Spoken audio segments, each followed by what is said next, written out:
मैं बताना चाहता हूं ये जो वक्फ प्रॉपर्टी ना गवर्नमेंट का है ना किसी का है, एकदम प्राइवेट प्रॉपर्टी है। जो लोग अल्लाह के राह में कम्युनिटी का डेवलपमेंट के लिए वक्फ या हदिया किया हुआ प्रॉपर्टी है, ये किसी का बाप का जायदाद नहीं है। दूसरी बात, वक्फ एक बार वक्फ हो गया तो परमानेंट वक्फ है, ना इसको भेजा जाता ना इसको कुछ अलग किया जाता, एक क्लियर है।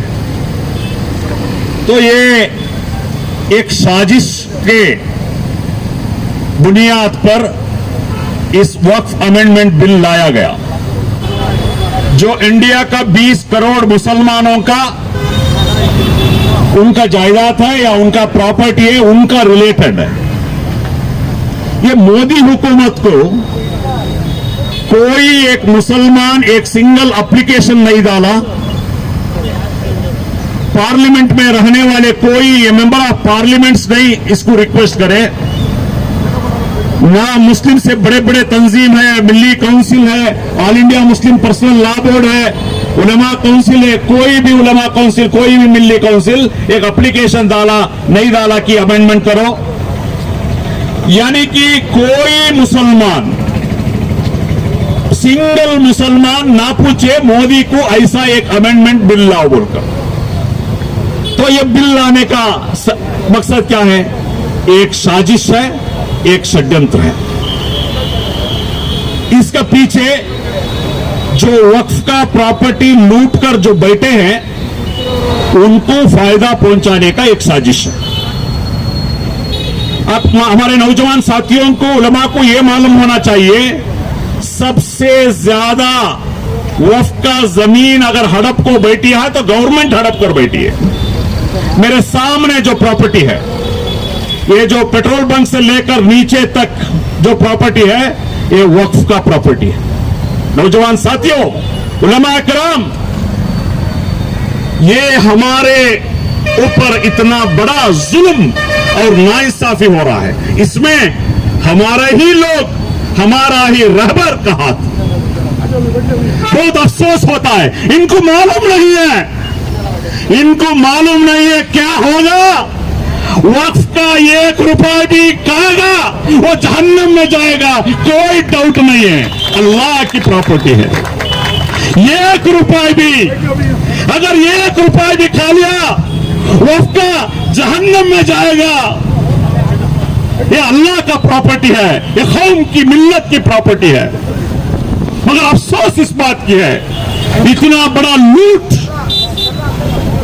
ये वक्फ प्रॉपर्टी का हुआ है, मैं क्या बयान करूं। तो ये वक्फ प्रॉपर्टी को जितने भी लूट कर बैठे हैं, हड़प कर बैठे हैं, उनको रेगुलराइज करने का एक साजिश है ये। दूसरी बात, पहले वक्फ बिल में यह था तो वक्फ का एक ट्रिब्यूनल था, वक्फ का जो भी केसेस इसको डील करने के लिए एक ट्रिब्यूनल, एक जुडिशरी बॉडी था। अभी ये जो नया बिल क्या बोल रहा है मालूम? जुडिशरी ट्रिब्यूनल नहीं चाहिए, डिप्टी कलेक्टर करेगा, डीसी करेगा। हालांकि वो गवर्नमेंट का आदमी है, डीसी उनका फेवर में, जो गवर्नमेंट है उनका फेवर में करेगा। डीसी को इतना काम है, फुर्सत नहीं है उसको ये भी तोपते हैं। यानी कि जुडिशरी को लेकर एक एग्जीक्यूटिव को दे रहे हैं लोग, इसमें नंबर 1 गलती है। दूसरा, वक्फ का जायदाद को सर्वे करने के लिए सेपरेट सर्वे कमीशन है, अभी उसको निकाल कर वो भी डीसी को दो, रेगुलर सर्वेयर को दो, उतना काम उन लोगों का है। और दूसरा अहम बात क्या है, वक्फ बोर्ड में गैर मुसलमानों को भी मेंबर बनाई। ये देखिए कितना बड़ा जुल्म। वक्फ प्रॉपर्टी अल्लाह की प्रॉपर्टी है, कौम की प्रॉपर्टी है, ना गवर्नमेंट इसको दिया हुआ है। अवाम में जो लोग वक्फ देना चाहते वो देकर है, उसमें अदर कम्युनिटी को भी क्यों बनाना भाई?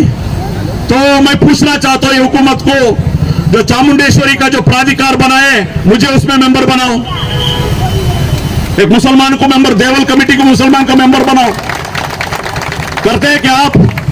आपको मालूम होना चाहिए कितना जुल्म हुआ है आपको मालूम होना चाहिए। पुत्तूर में जो महालिंगेश्वर के एक टेंपल का एक प्रोग्राम में उस टाइम का डिप्टी कलेक्टर मैसूर वाले एबी इब्राहिम साहब एज ए डिप्टी कमिश्नर उधर जाने के लिए उन लोग मना कर दिए डिप्टी कलेक्टर को। अभी बोलते हैं वक्फ बोर्ड में गैर मुसलमानों को भी मेंबर बनाओ और नॉमिनेट बनाओ। बहुत बड़ा खतरनाक कानून है। अगर हम लोग ऐसा ही सोते रहेंगे नौजवानों, उलमा किराम, हमारा कब्रिस्तान जाएगा, हमारे मस्जिदों जाएगा, याद रख लो। क्या जवाब देंगे अल्लाह के पास जाकर? हमारे आंखों के सामने हमारा वक्फ का जमीन हड़प लेकर है, हम खामोश बैठेंगे तो क्या होगा? तो मैं बताना चाहता हूं इंशाअल्लाह 1 इंच भी जमीन हम लोग हड़पने नहीं देंगे इंशाअल्लाह। जितने भी प्रॉपर्टीज है वो हम हक में लेके रहेंगे इंशाअल्लाह। तो इसमें बहुत अफसोस होता है मुझे ये बोलने के लिए, क्या क्या साजिशें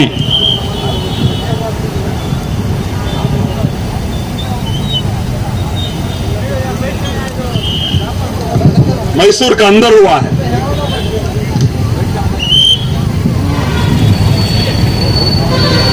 ये मैंने बताया, ये जो प्रॉपर्टी है,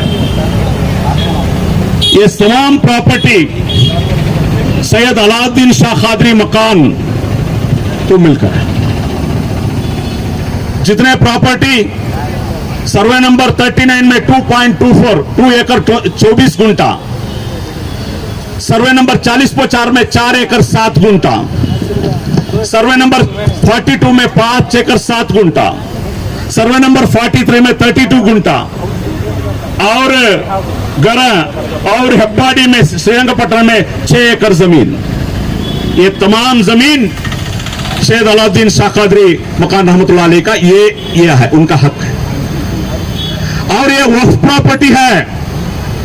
वक्फ प्रॉपर्टी कभी आजकल का नहीं है।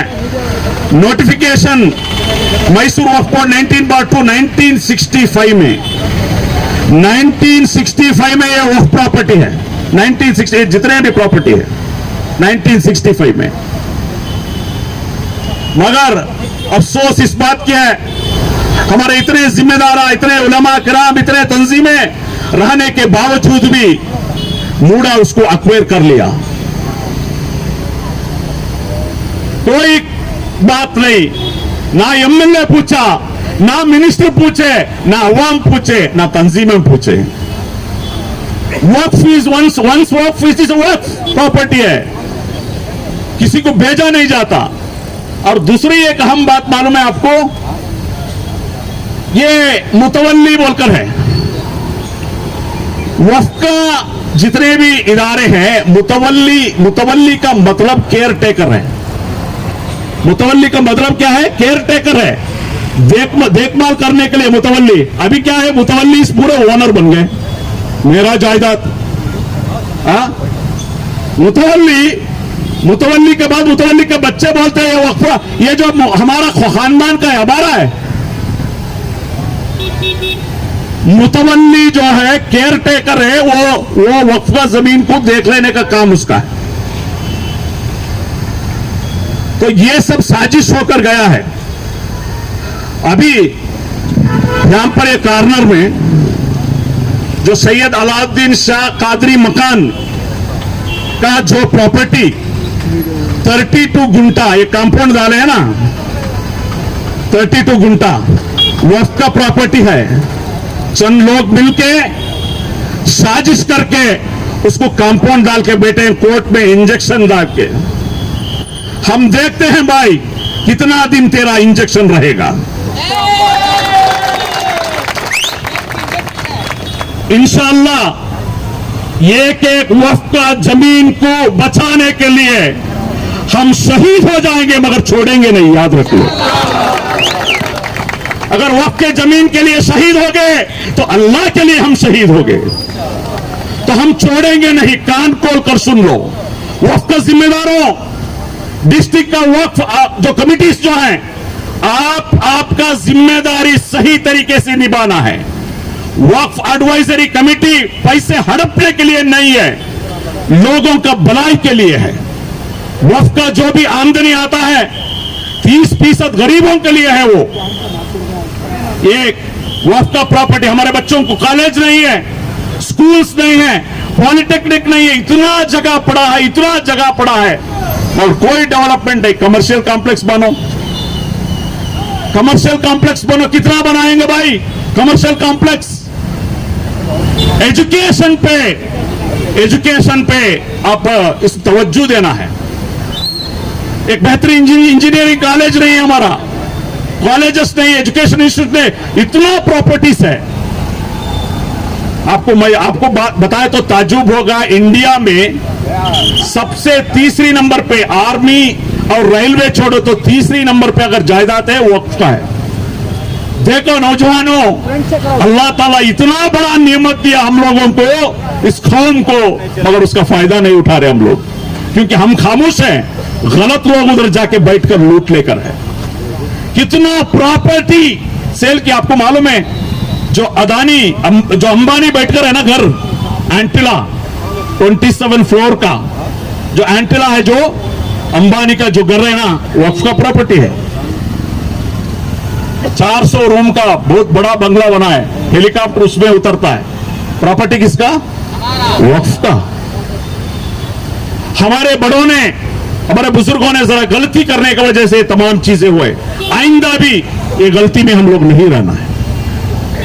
आज हम इस एहतजाज शुरुआत हम लोग किए हैं, आप लोगों तमाम लोगों को बुलाए इसलिए कि हम लोग जिम्मेदार हैं। हमारे कौम जिम्मेदारी सिखाया, हमारी आंखों के सामने नाइंसाफी हो रहा है, ना हो पा रहा है। वक्फ का प्रॉपर्टी को जो लूट लेकर हम खामोश रहेंगे तो क्या जवाब देंगे अल्लाह को पास जाके? तो इसलिए हम 100% हम लोग नहीं छोड़ेंगे। 1 इंच का जमीन भी किसी को हड़पने हम लोग नहीं देंगे। ये जो प्रॉपर्टी है, जो 32 गुंठा वक्फ का प्रॉपर्टी है, वक्फ का प्रॉपर्टी को अभी कुछ इंजेक्शन थोड़ा डॉक्यूमेंट बनाते हैं।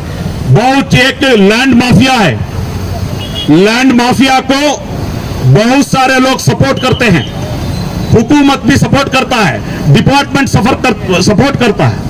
यही जो प्रॉपर्टी का जो उसका बाजू में एक दुकान था, वो दुकान को जेसीबी लेके आके तोड़े। यन्ना पुलिस स्टेशन में एफआईआर लगाने गए तो एफआईआर नहीं लिया गया। मैं पूछना चाहता हूं, एफआईआर करना तुम्हारा जिम्मेदारी है। ये साजिश चल लेकर है, ये साजिश चल लेकर है, पूरे मिला जुला साजिश। 32 गुंठा खुलेआम वक्फ का, हमारे बुजुर्ग का जो प्रॉपर्टी लूट कर बैठे हैं, हमारा एमएलए खामोश है।